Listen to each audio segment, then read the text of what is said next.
अगर आप भी चाहते हैं अनन्या फिल्म्स का नए गाने ऑडियो वीडियो सबसे पहले सुने तो लाल बटन दबाकर हमारे चैनल को सब्सक्राइब करें और घंटी को दबाना न भूलें।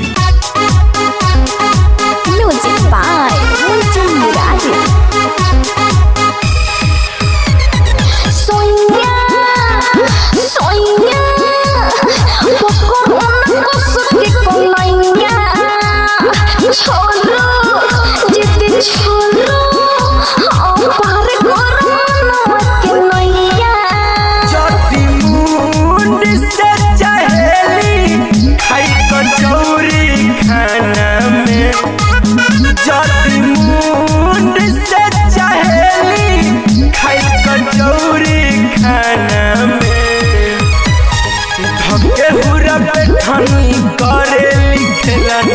कदे तमन्ना रे धके हुरा पे ठानी करे लिखलन कदे तमन्ना रे।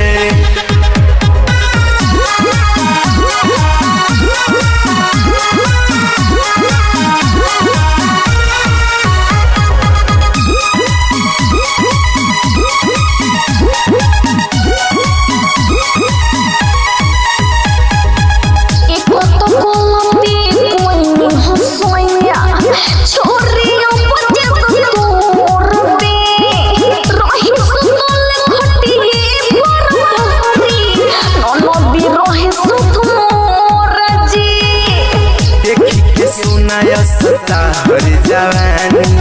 मुँह से चुआता पानी हो एक बेरावा तू लुट लतना जाए सुन हमारे रानी जब कहे प्लीज कम है यार करे ले मना रे जब कहे प्लीज कम है यार करे ले मना रे पूरा पेठन करे लिखलन कदे तमन्ना रे धके पूरा पेठन करे लिखलन कदे तमन्ना रे।